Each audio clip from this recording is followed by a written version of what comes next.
the area and then returned their Pokémon before continuing on their way towards their next destination. The Butterfree Cliffs. XXXXXXXXXXXXXXXX.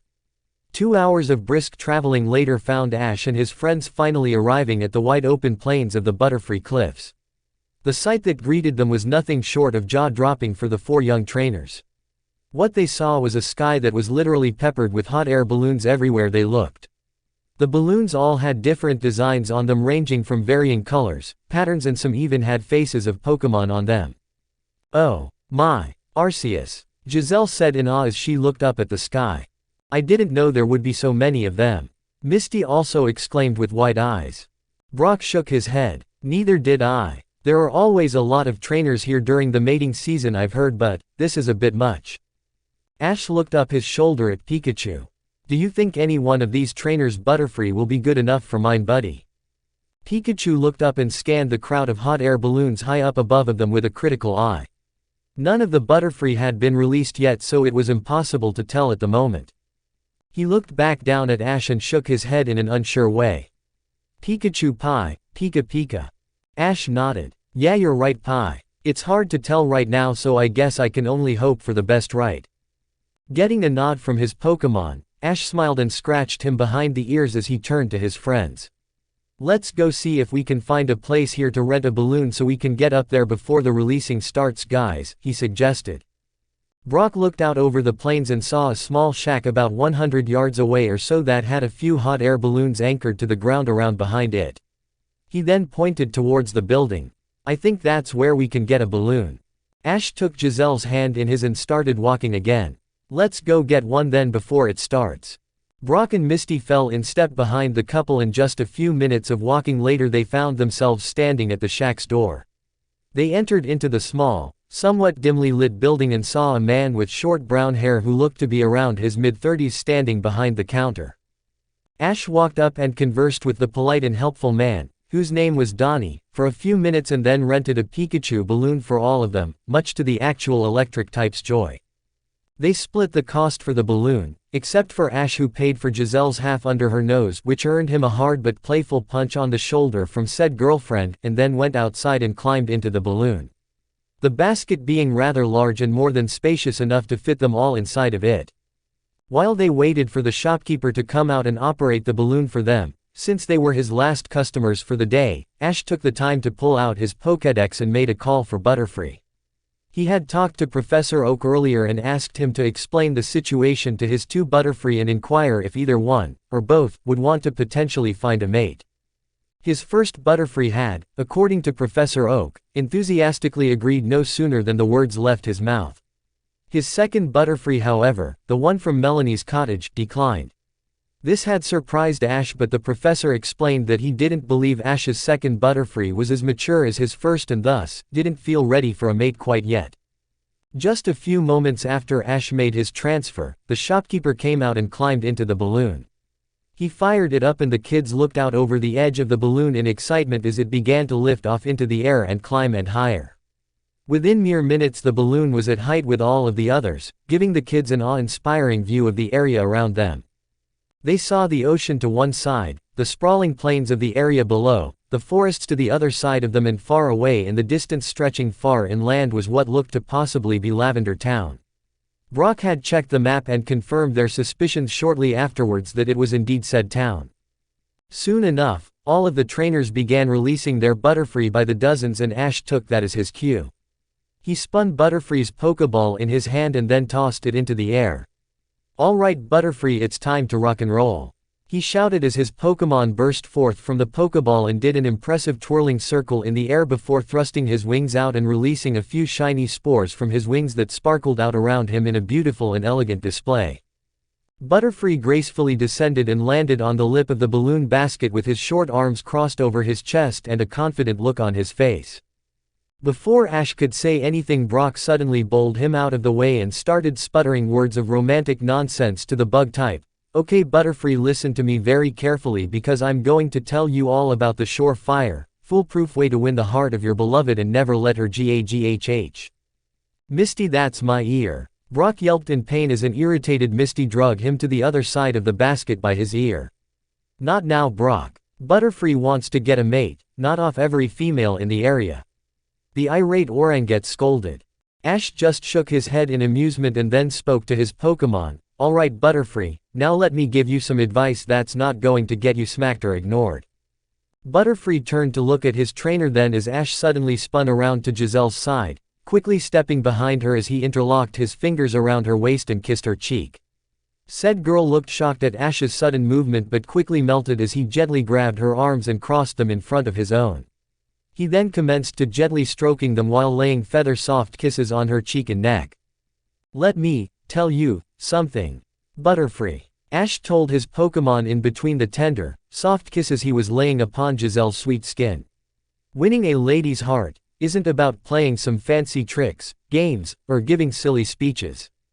He stopped his kisses, making Giselle whimper in displeasure. However, that didn't last long and quickly turned into moans of pleasure as Ash began massaging her shoulders in a gentle, yet firm motion. He smirked then and looked at Butterfree with a mischievous but confident look in his eyes. The true way to a lady's heart, my dear Pokémon, is by following a few very simple methods. First, he spun Giselle around and took hold of her, one hand on her waist and the other holding one of her hands. Be calm and cool, he instructed simply as he looked directly into his girlfriend's eyes and swayed in a few fast dance steps that looked to be perfectly in rhythm even though there was no music. Giselle moved perfectly in step with Ash as she looked into his eyes deeply in return and allowed him to lead their bodies in perfect harmony. Ash ended the small dance by dipping Giselle low and supporting her by placing one hand in the small of her back. He teased her by lowering his lips to hers but not allowing any contact to actually be made, merely brushing across one another. He kissed Giselle's nose and looked back up the enraptured Butterfree with that same smirk still in place. Lesson 2, Confidence. He pulled Giselle back up and as she rose he let his hand leave her back, which in turn led to her starting to fall backwards. Ash quickly stepped behind her and caught his girlfriend before she could fall, wrapping his arms around her warmly as he pressed his body to hers and raised her back up slowly. He pressed his cheek to hers and gently brushed a few strands of hair away from her ear as he began whispering barely audible sweet nothings to her. Ash kissed his now very flustered girlfriend on the cheek softly before looking at Butterfree again, whom had his eyes locked onto them intently, while this time grinning like crazy. Last lesson, Passion. He then picked Giselle up slightly and spun them both around before gently sitting her down on the lip of the basket against one of the support poles as he put one hand on her waist to brace her and let his other hand gently caress her cheek. He turned his head slightly to the side but still kept his eyes locked with his girlfriend's own, an equal burning in both their eyes. Now pay attention Butterfree, this is important. With that said he closed the remaining distance between he and Giselle and placed a soul-searing, though not inappropriate, kiss on her lips. Their bodies merged closely together until they seemed to be one person as Ash deepened the kiss and massaged his hand through her hair, bringing it to the back of her neck and drawing her closer to him. By the time Ash finally pulled away from Giselle she had a starry-eyed and dumbstruck expression on her face. He gently let her back down and her legs began to give out as she started to fall to the floor. Ash grabbed a hold of her and softly placed her on the floor of the basket until she was resting comfortably against the side of it. Leaving his blissful-looking girlfriend where she was with one last soft kiss to the lips, he stood back up and walked over to where Butterfree was still perched atop the edge of the basket. The Pokémon was staring at his smug-looking trainer with undisguised awe in his eyes while Pikachu, who had left his trainer's shoulder and was also sitting on the edge of the basket near Butterfree, just shook his head in amusement. Ash leaned against the basket and shifted until he was leaning on one arm and looked at Butterfree with that same confident look on his face. You see Butterfree, don't try so hard to impress whatever other Butterfree you fall for. Being yourself, acting confident, being calm and collected and even staying, what's the word I'm looking for here? Ash wondered absently as he looked out across the sky and tried to find the right word to tell Butterfree. Pikachu looked over at his trainer and twitched his ears. Pika, he suggested. Ash snapped his fingers and grinned widely. Thanks Pi, that's exactly the word I was looking for, he said gratefully as he scratched his Pokémon on the head. He then looked back at Butterfree and continued what he was saying previously. What I was getting at Butterfree is about acting somewhat aloof and playing it smooth if the one you have a thing for seems to not like you back. In situations like that, trying to impress them won't do you any good no matter what you may try. You'll only succeed in somehow making a fool of yourself.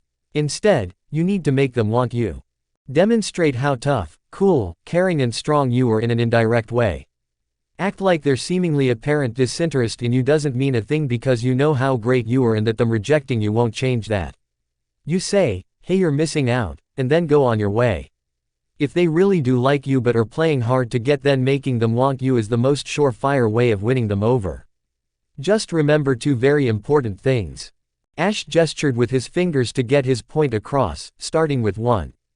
Don't ever get all teary-eyed and upset in front of the female you like when and if you get rejected. Doing something like that will only show a lack of confidence which is not attractive to any member of any species of the opposite sex. And second, Ash came within a few inches of Butterfree's face while holding up a second finger with a serious expression on his own face. Don't ever let your playing it cool act come across as being some cocky, arrogant jerk. No female worth their while will find that attractive. That's almost as much of a turn-off as having no confidence at all.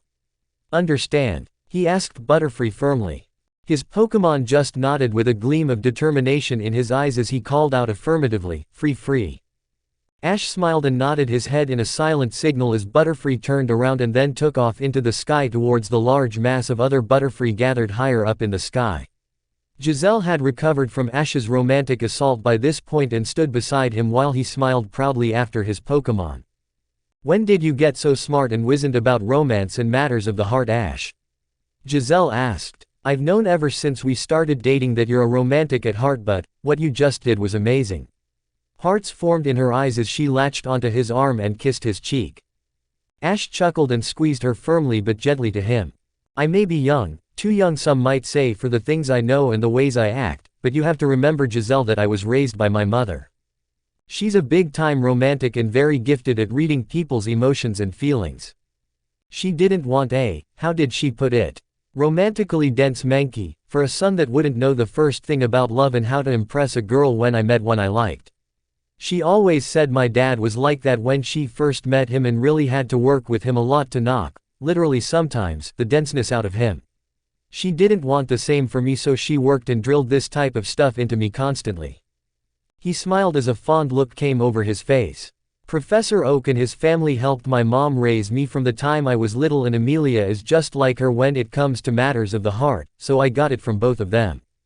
The professor is also quite a romantic himself and has always had a way with words, so he had a hand in it too. He actually writes some pretty good poetry, to be honest, and that's something I really wanted to learn those 5 years I trained with him, but we never had the time. After the Indigo conference is over, I would really like to finally start learning about it if he'll teach me, which he said he would. Ash grinned after saying that. Actually, I think Professor Oak was ecstatic when I asked him to teach me about poetry.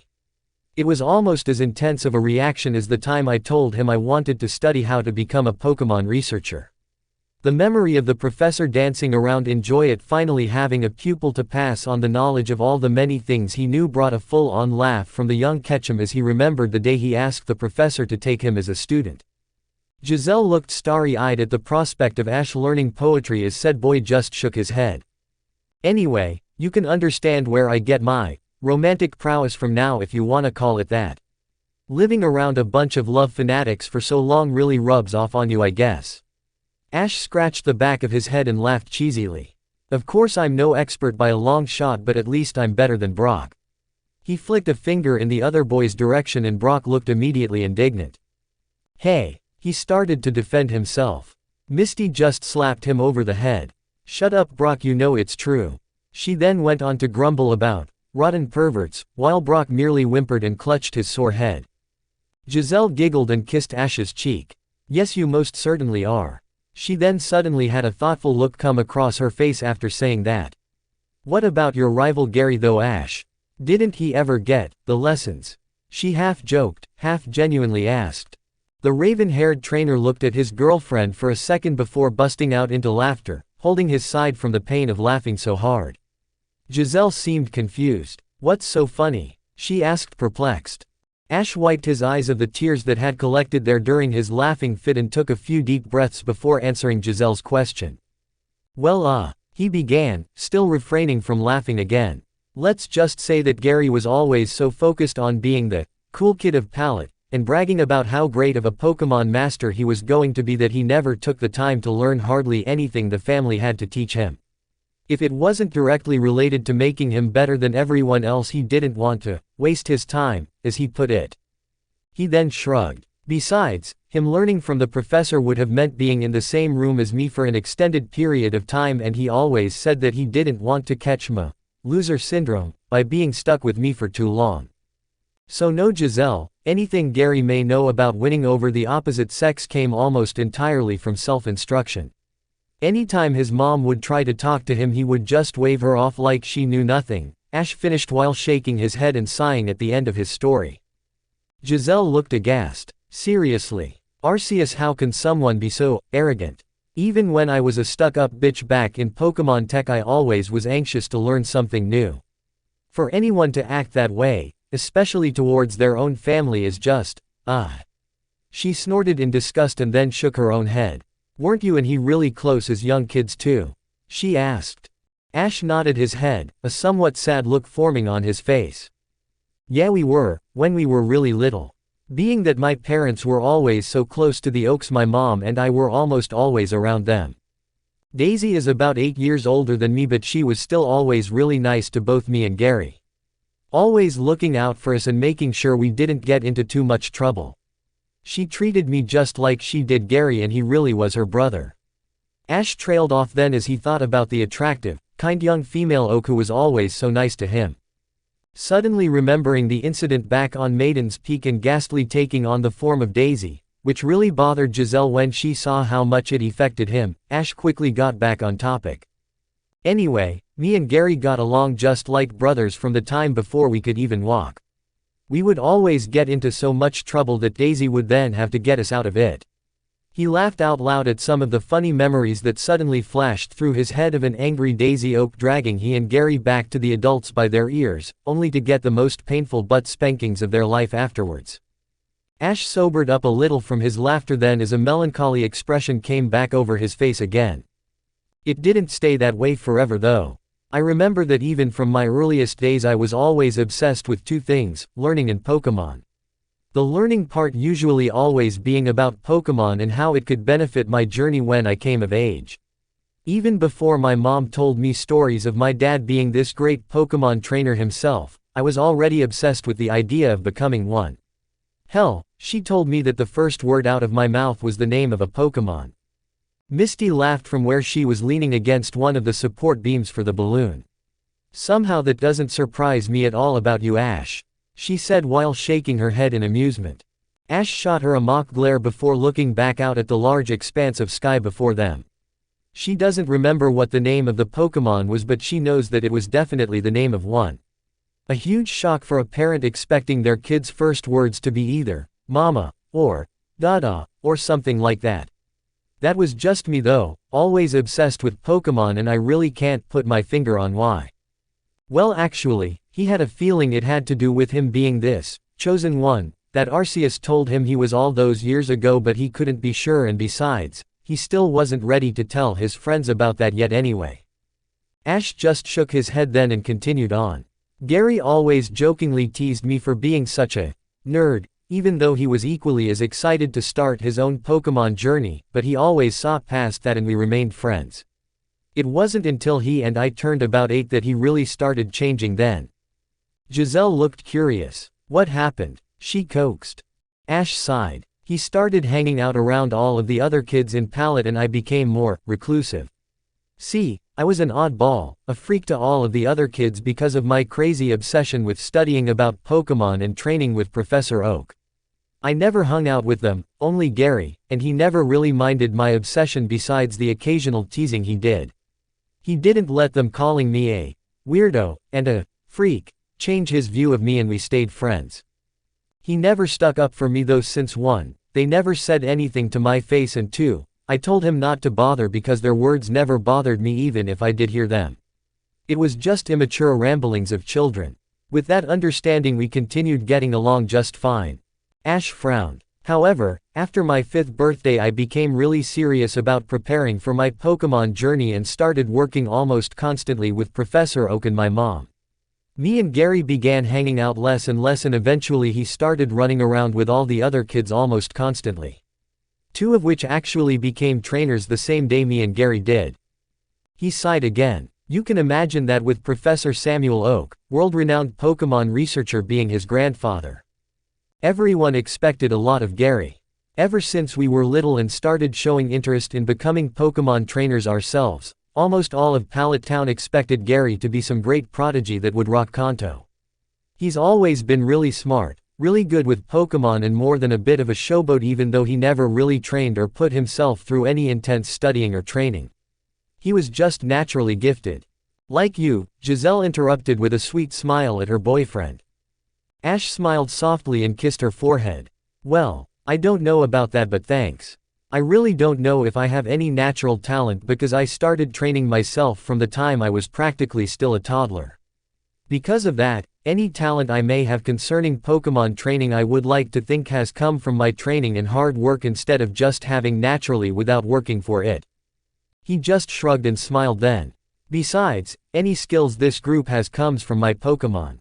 The boy looked over at Pikachu, who was still perched upon the railing of the balloon. Right, Pi. Pikachu looked back at his trainer and smiled, pointing back at Ash. Pikachu, Pi, Pikachu. He chirped enthusiastically, almost as if he was saying, nah, it's a team thing. Giselle shook her head and smiled, kissing Ash's cheek once more. Okay then, Mr. Modest, what happened next? Ash looked up at the clear blue sky and took a deep breath. Well, Gary was pretty much the showboat of Pallet, as I said before. Even when he wasn't trying to be. The other 2 kids that left on the same day we started our journey, who I really can't even remember their names right now, but anyway, even they were naturally pretty good when it came to Pokémon and bragged about their greatness all the time. They were the ones that really started getting Gary into the whole bragging and I'm better than everyone else's attitude. He looked down at the ground far below then. They kind of turned him into the ringleader after a while, I suppose. With them always fawning over how great he was gonna be, and the way almost all of the adults in Pallet bragged about much pride Gary and the other 2, mostly Gary, was going to bring to the town, they couldn't help getting big heads. Gary especially. He started believing all the hype everyone was pushing at him just like the other 2 did, and he just fell into that circle. It didn't take him long and he even began believing what all the kids were saying about how much of a weirdo, loner loser I was. After that I just became Ash the loser in his eyes, and our friendship ended. At least on his end.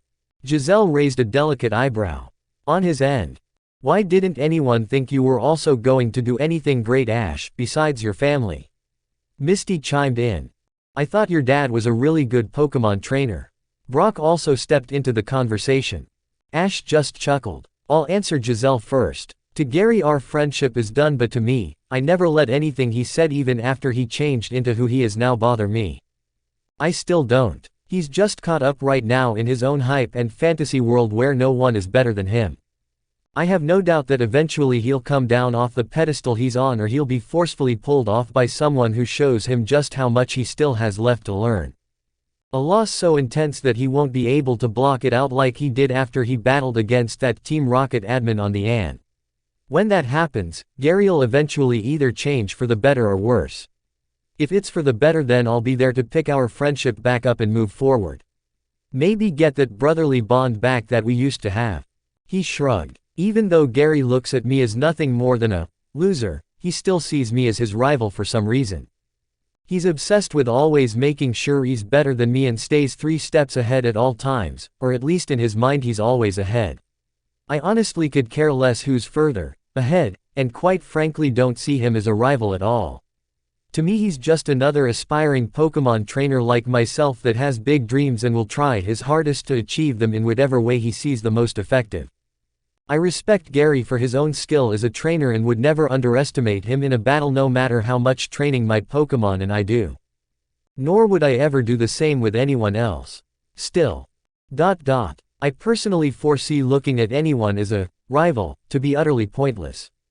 Instead of striving to achieve the level of someone else and obsessing over how to defeat one person, I find it more worthwhile to put that same attention into broadening your horizons for every trainer you encounter out there. Training both yourself and your team in such a way so that you may defeat any opponent you happen upon, instead of just some rival that you've been obsessed with beating. You do that and you become one-dimensional. He turned to Misty. To answer your question, Mist. I never showed any talents I may have possessed nor my knowledge of Pokémon that I learned through my own hard studying and from Professor Oak. No one ever knew if I was adept at anything concerning Pokémon or my future as a trainer.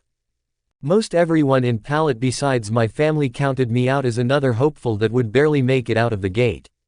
Even now no one really knows of my current progress besides Mom and Professor Oak, and that was the way I requested it. Surprise and deception are one of a trainer's greatest weapons after all. I want everyone back home to be shocked beyond belief when they see my Pokémon's progress at the Indigo Conference. Ash crossed his arms and then looked at Brock to answer his question.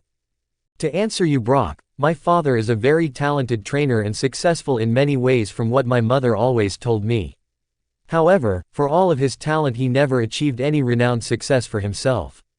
He never claimed victory in any league tournaments, only smaller competitions. From what I was told, he had a reputation for succumbing to pressure at the major conferences and thus never brought any real fame or notability to Pallet Town. Ash looked down. I'm not going to be known for the accomplishments of my father. I would refuse them even if he had any. I want to be known for mine and my Pokémon's own achievements. Doing the things my father never could and paving my own way in this world. I will refuse anything less. He finished with such a sense of determination and seriousness in his voice that it took his friends slightly aback. Though, Giselle could have sworn she heard an ever so slight amount of bitterness in Ash's voice whenever he mentioned his father. She just brushed it off as most likely hearing things, however, since it was gone as soon as it appeared. Well, I respect that about you, Ash, Brock commended after breaking the silence. It shows that you're willing to make your own way regardless of what others may think of you.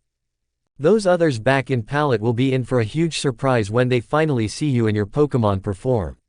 Misty assured with a grin as she thought about all of the people Ash was going to prove wrong about him. You know, Ash, I think the way you view your relationship with Gary is very mature and shows that you won't be brought down to his level, Giselle stated with a smile. Ash smiled at her and his friends in return, nodding in gratitude, before turning his attention back to the crowd of Butterfree that was now flying all over the sky trying to find their mates. He spotted his own Butterfree flying just above all the rest as he kept looking around and scanning the female Butterfree. None of them must have piqued his interest or seemed good enough for the bug type though, because he would look intently at each female he would see, only to snort in disinterest and look away. Many trainers were still releasing their Butterfree during this time, and as Giselle looked at the faces of all the trainers, she was surprised to see a mixture of both happiness and sadness in their expressions. In fact, not a single trainer except for Ash didn't appear this way. She turned to her boyfriend in confusion then. Ash, why do all of the trainers look so sad? He looked at her and then back to the large mass of Butterfree as he tightened his grip on Giselle's waist and began massaging Pikachu behind the ears. Don't you remember what Brock told us back at Hut Report? When trainers come here to let their Butterfree find mates, they usually know what it means. Letting them find a mate means, most of the time, that they will have to be released so they can follow the rest of their kind to the Butterfree mating grounds somewhere in the Orange Islands and have their babies, he explained. Giselle seemed to understand as she nodded. But you won't have to do that though, since you can send your Butterfree and whoever it gets as a mate back to Professor Oak's lab so they can lay their babies there, right? She asked. He nodded again and smiled. That's right. It's like Brock said before, most trainers can't keep a mating pair of Butterfree with them because they lay so many eggs and it wouldn't be possible to take care of them all on the road. I on the other hand have the wide open and largely expansive territory of the lab to send mine to. They can lay their babies there and raise their family without any fear of danger or lack of food. Ash silently thanked Arceus as he said all of this and felt fortunate yet again for Professor Oak. Giselle smiled at him again and leaned into him. You should be proud you thought ahead like this, Ash. I know it would have really been upsetting for you if you would have had to have released Butterfree. Ash nodded once more and looked down for a moment. The very thought of releasing any of his Pokémon, practically members of his family, for any reason at all made him feel sick to his stomach. The only way he would ever release a Pokémon was if that Pokémon itself specifically requested to be released. He quickly shook his head free of such thoughts and turned his attention back to the Butterfree. He saw his own Pokémon still flying around while looking this way and that, gazing at all of the choices he had laid out before him but not looking overly impressed with any of them. Misty stifled a laugh. "Wow, Ash, your Butterfree sure is picky," she prodded teasingly. Ash laughed himself. "What can I say? He inherited his trainer's exquisite tastes." Before Misty could respond, Brock suddenly lunged forward and leaned over the side of the balloon, nearly falling out in the process, and was only kept from doing so by Ash and the balloon merchant grabbing a hold of the back of his shirt frantically. Ash grunted as he pulled Brock back. "The hell, Brock? Are you trying to fall out of the balloon and kill yourself?" The teenager just pointed forward at another balloon some distance away from them with a starry-eyed and love-struck expression on his face. "Right over there," he shouted. "That balloon right there." Ash and the others followed Brock's gaze and saw who he was pointing at. A young woman was standing in the basket of her balloon some distance away in front of them with a Pokeball held tightly to her chest and a sad, yet bittersweet expression on her face. She spoke something to the Pokeball that obviously none of them could hear and then threw it out into the sky. The Pokémon that came forth from the Pokeball did nothing short of amaze every single one of the kids in the balloon, especially Ash. Even Donnie looked shocked. What they were all staring at in awe was none other a beautifully colored pink Butterfree. Almost completely solid pink. The Pokémon twirled around in the air after being released with very impressive grace and beauty. So much so that everyone had to assume with no questions that she had to be female, for not even Ash's own Butterfree was so elegant and graceful. There was just always something about the way a female could move their bodies that no male, no matter how well trained, could ever hope to replicate. That was just a truth with all species. The young woman in the basket said what was obviously a tearful farewell to her Pokémon, and Ash managed to catch a glimpse of her placing her thumb on the release button of the Pokeball. Anytime a trainer ever wanted to release their Pokémon, they would have to first call them out from the ball, point it at the Pokémon and then press and hold the button on the front of the device. A fail-safe method of keeping constant pressure on the ball for 1 minute and a command phrase would assure that accidental release didn't occur if pressure was mistakenly applied to the ball for some reason. After 1 minute of holding constant pressure on the small button followed by saying the word, "release," a white beam of light would shoot from the ball and touch the Pokémon. This white beam was sort of like a detachment function that separated the Pokémon from the Pokeball by eliminating the cellular recognition feature that allowed the devices to contain their tenants. The only other way one could release their Pokémon was by crushing the Pokeball like Charmander did with Damien. Ash watched as the woman completed the release of her Pokémon and waved one last tearful goodbye to it before the pink Butterfree took off into the crowd of other Butterfree. All of the other bug types turned their heads upon noticing the arrival of their strangely colored, yet very elegant kin. Nearly all of the male Butterfree took immediate action and started flocking to the pink one, proving that it was definitely female. Ash watched on in amusement as nearly all of the males started doing everything imaginable to catch her attention and impress the new object of their attraction. They tried everything from showing off their moves like agility, tackle, silver wind and confusion, to displaying their speed, strength, agility and grace in flight. Ash observed all of the rather sad and wasted attempts at impressing the pink Butterfree, who clearly couldn't care less, with a keen eye. He could tell from watching that none of these other Butterfree came even close to his own, and his amusement only further increased when the males started fighting one another for the pink one's attention. The pink Butterfree was obviously not amused with all of the brutish attempts at winning her over and would merely look in the opposite direction every time one of the males would get the courage up to actually approach her side and talk to her. This led to many of the more sensitive Butterfree flying away towards the forests in the distance with tears streaming from their eyes, caused by the rather harsh rejections from the pink Butterfree. The trainers that hadn't released those same Butterfree yet would follow them down in their balloons in order to find and comfort their now distraught Pokémon. Ash actually cringed a few times when one of the more persistent Butterfree would apparently annoy the pink one so badly that she would slap them hard with her wing in attempt to get them to leave her alone. This naturally caused the struck Butterfree to feel great shame, rejection and pain, as they would also fly towards the ground while crying hysterically afterwards. As the kids and Donnie watched the pink Butterfree shoot down more and more of the males, leading to tears and the descending of many hot air balloons so the trainers could comfort their Pokémon, Giselle spoke up with a tone of amazement to her voice. "Wow, I never would have believed that the Butterfree mating season would be so harsh and cruel. Are all the female Butterfree like this? She asked the balloon merchant as she looked out over the other female Butterfree that didn't look to be nearly as hard to impress as the pink one. Donnie shook his head. Not at all. Usually the rituals of the Butterfree finding mates is a rather harmonious and peaceful time. Every year up to now has been a real joy watching the Pokémon pair off, for both myself and the many trainers who come here. Male Butterfree are usually not aggressive with each other since there are always so many females to choose from, but this year, out of all the years I've done this, I have never seen such hostility, nor have I ever seen a female as hard to impress as that pink one is. Either she just has a bad attitude or is very hard to catch an interest, he explained with a frown. Misty glared after the pink Butterfree. I think she simply has a bad attitude. It's just cruel being so cold and abusive to those other Butterfree.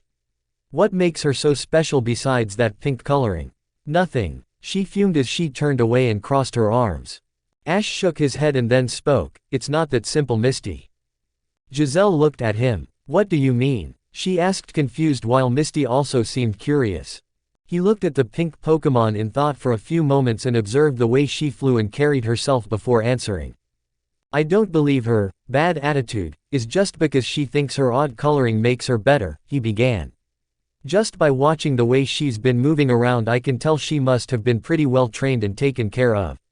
She looks to be pretty strong if the hits she's been giving those other Butterfree are any indicator. She's also very elegant, graceful, and most likely pretty agile if that showy release from her Pokeball is any clue. Misty interrupted him. But what does any of that have to do with her being such a priss?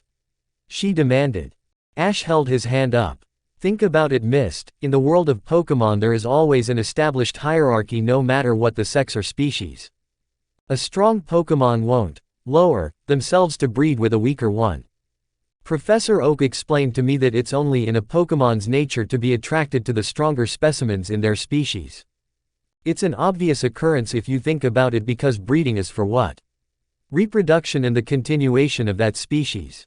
Both Pokémon want to give birth to as strong of an offspring as they can, or otherwise it may not survive. It's ingrained into a female's instincts to only mate with a male who is as strong as them, or even better, stronger. You can't fault a Pokémon for their natural instincts, it's just who they are, he told her like he was giving a lesson. Misty huffed again. It's still rude in my opinion. Ash quirked an eyebrow at her. Would you have went out on a date with, say, Brock's younger brother Forrest? Someone who is both younger and more immature than you, thus, weaker? He inquired. Misty looked taken aback. No, of course not, she denied vehemently. Ash smirked. And what would you have done if he would have went all, Brock Jr., on you and wouldn't have taken no for an answer? Misty slammed her fist into her palm. I would have pounded the annoying little pervert, that's WH. She suddenly stopped mid-sentence and let the words she just said sink in. She realized that what she would have done to Forrest in order to get him to leave her alone would have been the same thing that the pink Butterfree was now doing to all of the males that were annoying her and wouldn't leave her alone. She tried to get them to see she wasn't interested by turning her head away, and when they didn't listen, she struck them.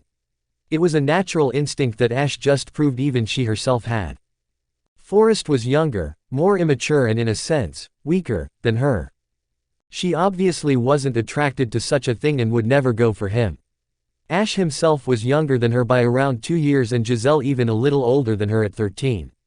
However, the rules were completely different when it came to him. Ash didn't act, look, or even seem younger than any of them. Given the unnatural height for his age, he stood right at equal height with both her and Giselle. Brock being taller only because he himself was 15, 5 years older than Ash was. Besides, even with the physical issues being covered, Ash always acted much older mentally than his real age. Even outclassing Brock in that aspect many times over the past few months that they had all been traveling together.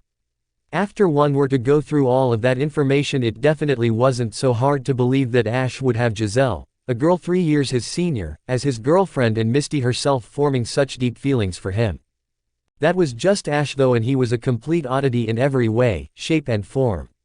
Meaning one couldn't use him as an example. Especially not when comparing him to Forrest. That was like trying to compare how similar water and fire were to each other. Upon Ash seeing Misty's sudden understanding, he smiled to himself and patted her on the shoulder. Now you get it. It wasn't so much of a question as it was a statement. Giselle looked up into the sky, a little farther away from where the pink Butterfree and her horde of admirers were at, and saw Ash's Butterfree flying high with his own group of female Butterfree flying around him, desperately trying to get his attention. She could tell Butterfree was playing the cool act, which was what most likely gathered his little fan base along with a few flashy displays he probably did here and there with his physical abilities. She could see he wasn't impressed, but however, he was handling the annoyance much better than his pink counterpart was. Every time one of the females would try get his attention, Butterfree would politely acknowledge them on a friendly basis and then switch his attention to the next one. Every once in a while he would do a quick flourish with his wings that would kick up some wind and cause his yellow scarf to blow around, giving him a very flashy and debonair look that would make the female Butterfree around him swoon. Never once would he ever raise a wing to any of the females bugging him though, which Giselle was very proud of him for. Even though he wasn't her Pokémon.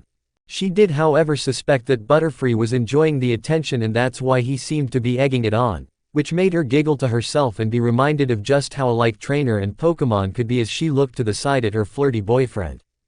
He had also followed her gaze up to his Pokémon and was smirking at how Butterfree was acting with the females. She could literally see the pride he had for his Pokémon in that moment eking out of him, and it made her shake her head amusedly. She turned her head to the side of the basket then where Pikachu was perched and thought she would see him also shaking his head at his trainer and fellow Pokémon's antics, but was surprised when she instead saw him covering his mouth with one paw, along with his eyes slightly squinted and upturned in a mischievous-looking way. She couldn't understand what he was doing until she noticed how his body was very lightly shaking, almost trembling. She feared Pikachu was having some sort of attack and quickly leaned in to check him out closer. She was only further puzzled when she started hearing sounds, strange sounds, coming from the electric type. Pick, Pika Pika, Pika Pikachu Pie, he muffled out through his paw in that same strange way. Giselle scrunched her brow up and looked at his face, slightly leaning over the basket in the process. It was then she realized that Pikachu wasn't having an attack, nor was he in any kind of pain whatsoever. No, the little yellow mouse was actually giggling, perversely, as he looked up at Butterfree high in the sky, whom was still surrounded by all of the females. Pikachu still had his paw over his mouth with his eyes upturned in that strange and mischievous way as he continued laughing in the perverse manner, obviously with many improper thoughts passing through his head at the moment. Giselle grew a deadpanned expression on her face then as a sweat drop formed at the back of her head. Her lips puffed out comically and her eyes took on the look of two thin lines just like Brock. She brought herself completely back into the balloon after a moment of watching the now revealed to be closet pervert Pikachu and then dropped her chin to her chest as she started massaging her temples. All while murmuring something about being surrounded by perverts as she did so. Almost as if someone had prayed to the silver-haired, wart-nosed, super pervert god, Brock suddenly lunged forward again and pointed to the pink Butterfree while he shouted up to Ash's own, "Look Butterfree. Right down there at that pink one." Butterfree turned his head after hearing Brock's shout and gazed down through a slight opening between the flying bodies of the many female Butterfree surrounding him and tried to spot just who his trainer's perverted friend was telling him to go for. Brock made another wild gesture and thrusted his arm further out of the basket towards the pink Butterfree. He was nearly tipping out of the balloon once more and was stopped from falling yet again by Ash and Donnie grabbing the back of his shirt vest again and pulling him in. "She's the one you want, Butterfree," he shouted wildly. "Go for her and ignore all the rest. Show her the winged stud you truly are and win her heart," he encouraged loudly. Ash and the older man managed to pull Brock back in as Giselle crossed her arms and looked at him with a perplexed look on her face. "Why are you so dead set on Ash's Butterfree and that pink one getting together, Brock?" The teen brought his hands up in front of him in a swift motion as he began talking with stars in his eyes. "That pink Butterfree's former trainer is one of the prettiest girls I've ever seen, Giselle." He then placed a hand under his chin while grinning. "It's only common knowledge that if two trainers' Pokémon get together then their trainers are almost always guaranteed to do the same thing." By this point the older boy now had hearts for eyes instead of stars as he stared droolingly across the sky at the pink Butterfree's trainer, who was still watching her former Pokémon fly around. Everyone else in the balloon sweat dropped until Misty suddenly bashed Brock over the head with her fist and knocked him to the floor of the basket.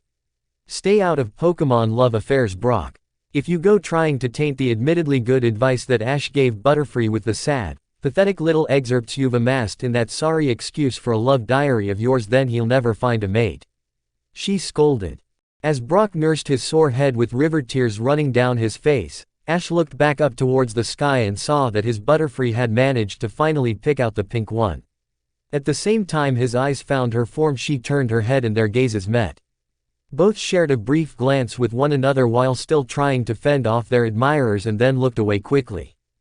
Giselle sighed heavily and leaned forward onto the basket. Well, that didn't work, they aren't interested in each other either. She raised her fist to the sky. Man, this is so frustrating. Ash didn't say anything and instead just continued to watch his Butterfree. He did this for a while, and as he did he started seeing something that made him smirk inwardly. He chuckled out loud after a few minutes of silence. I actually think we may be in for a surprise, he announced. Misty quirked an eyebrow. What do you mean? She asked curiously. He pointed up at his Butterfree and then down to the pink one. I believe those two are actually interested in each other, he announced with a smile on his face. Everyone else in the basket looked back at the two Butterfree. How can you tell? Giselle asked. I haven't seen either one make an outward move on the other even one time yet. Ash shook his head. Actually, I've been watching closely, and every couple of moments or so they'll steal a glance at one another when one thinks the other isn't looking, he informed them. If that's not some form of interest, then I don't know what is. The others looked closer, and after a few moments of careful observation they all witnessed Butterfree turn his head quickly to the side to catch a glimpse of the pink one before looking away again. This action was mirrored just seconds later by the oddly colored female. Giselle clapped her hands.